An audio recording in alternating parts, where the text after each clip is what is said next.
I'm going to talk about using VxLAN for Wi-Fi data aggregation. So let me begin by first defining what I mean by traffic aggregation. So essentially, I think at the bottom you see these access points, right? So as the client traffic enters the access points, right, that traffic can be put into the network either directly there, or it can be tunneled to a central point in the network. And so like the lines you see here, these are kind of tunnels where these layer 2 frames from the access points are being tunneled to a different point in the network, and from there they enter the rest of the network. So there is a like the VLANs etc. are all defined at this central aggregation point. And so I think this is typically how a controller based Wi-Fi system works, and there are certain advantages to this system which deployments tend to use. Of course, traffic control and security, so you can do traffic inspection, firewalling, filtering, etc. Ease of deployment, you don't have to really configure all of your PoE ports with all the VLANs, etc. And of course, I think if you're considering a different architecture than controllers, then you might still want to do this because you don't want to change your network. You want to replace your existing system with as little changes as possible. So I think the need for traffic aggregation in wireless deployments is well established. But I'm going to talk about using VxLAN for it and why VxLAN, right? I think that's the topic for today's presentation. So before going into why VxLAN, etc., I'll just try to give a brief intro of VxLAN, maybe just 1 minute. So essentially, VxLAN is a way to create these L2 layer 2 subnets on top of existing layer 3 network. So each layer 2 subnet is identified by a unique number called the VNI, VxLAN network identifier. And then there are these VTEPs, which are nothing but the tunnel endpoints that are connected to each other over an existing IP network. And so they exchange these layer 2 Ethernet frames so that you can simulate the broadcast domains and the L2 network using this network of these VTEPs. And so each VTEP is doing MAC learning. So as these frames are entering, and leaving these nodes, right, they are trying to figure out which MAC address, source MAC address is, present at which VTEP and so on. So this is similar to how switches would build their MAC tables.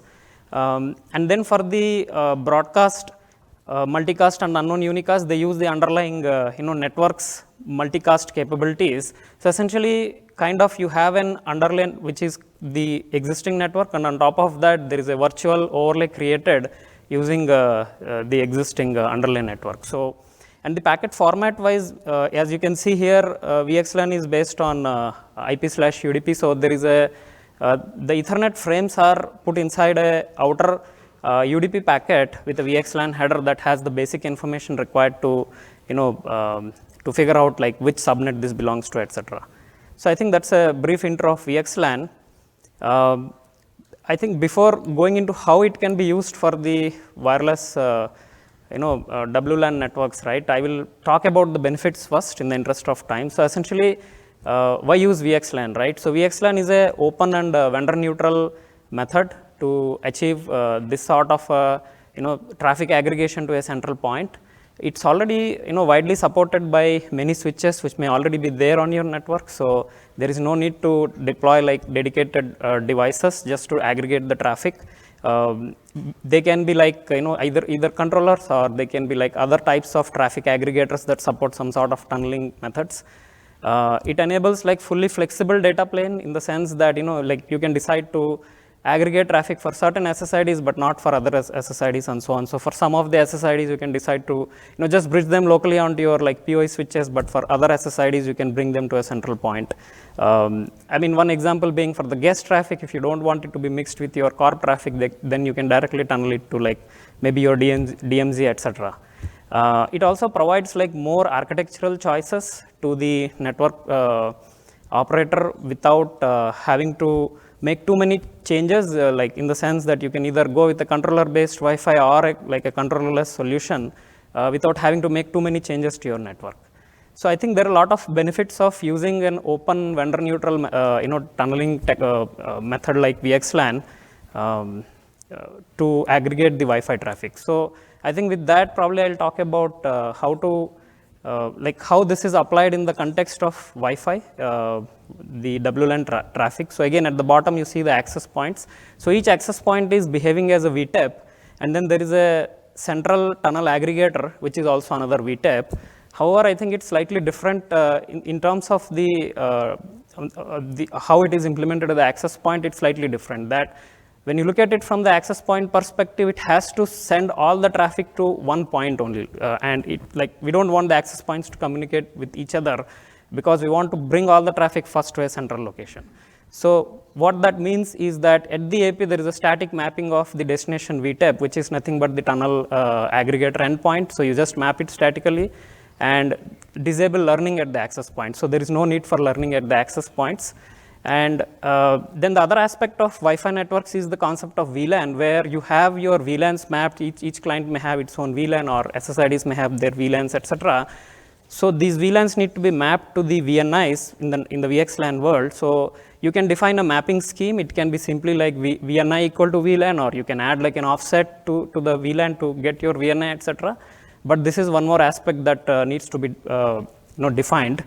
And then with this in place, AP just sends all the wireless traffic which is being aggregated. It just puts it into the VxLAN tunnel defined for that specific traffic, and then it sends it to the aggregator. So for all traffic, even including the broadcast multicast traffic or the unicast traffic from the clients, there is only one endpoint, which is just send it to the central aggregator. And so the traffic goes to the aggregator. And now at the aggregator, it needs to figure out, so the aggregator is acting as a general purpose VxLAN VTEP. So it is doing the learning, and it is essentially it is trying to map the client's MAC address to the exact VTEP on which the client MAC is present. So as clients are roaming between these access points, this mapping is changing at the tunnel aggregator front at the top. And so and then with respect to the broadcast and multicast traffic, the tunnel aggregator needs to potentially either flood it to all the access points, or of course it doesn't scale beyond certain handful of access points. So there needs to be additional handling required to avoid such kind of flooding. So maybe I'll quickly look at a couple of example packet flows.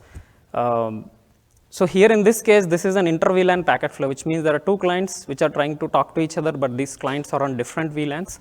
So what happens is client 1 is trying to send some packet to client 2, but they are on different VLANs. So essentially client 1 is trying to send its packet to its gateway, the gateway of the VLAN on which it is present. And so the packet first reaches the access point, and then the access point puts it into a VxLAN tunnel, and then it sends it to the aggregator, the blue box you see here. So the aggregator then decaps the packet, the VxLAN packet. It figures out that the destination is a gateway. The destination MAC address is the gateway for the VLAN, which is present on the other side of the network. So it just forwards it, just like any other L2 packet. It just switches it to the gateway. And so it traverses the network, reaches the gateway, and then the gateway figures out, routes the packet back to client 2, and then it puts it back into the network for client 2.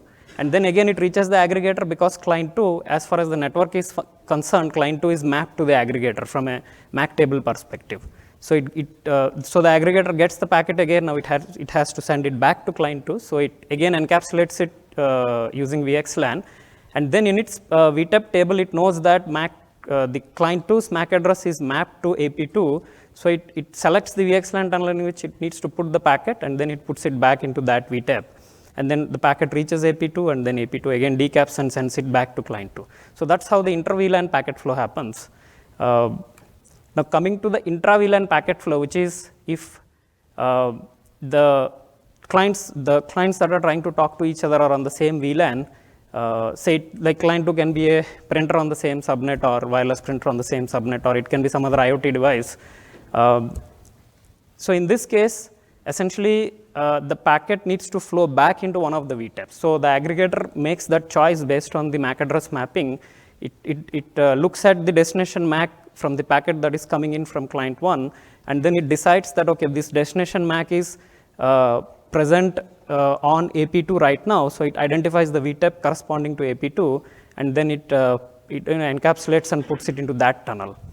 And there is another case here, which is essentially it is possible that client 1 and client 2 are connected to the same access point. Even then, we don't want the clients to talk to each other directly. We want all traffic back to the aggregator. So what happens is that the aggregator receives the packet from client 1. It sees that the destination is present on the same VTEP from which the packet has been received right now. So it's like looping back onto the same VTEP from which it received the packet. So it identifies that and then it does that so that the packet goes back to client 2.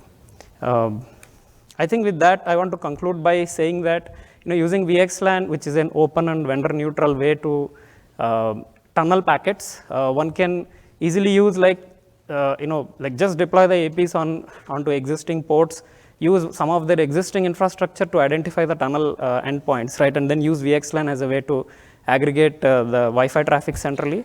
And in a way that gives that's the best of both worlds, where you can continue to aggregate your traffic, but without the need for dedicated aggregation boxes like controllers or other aggregation units that you may have to deploy. So thank you.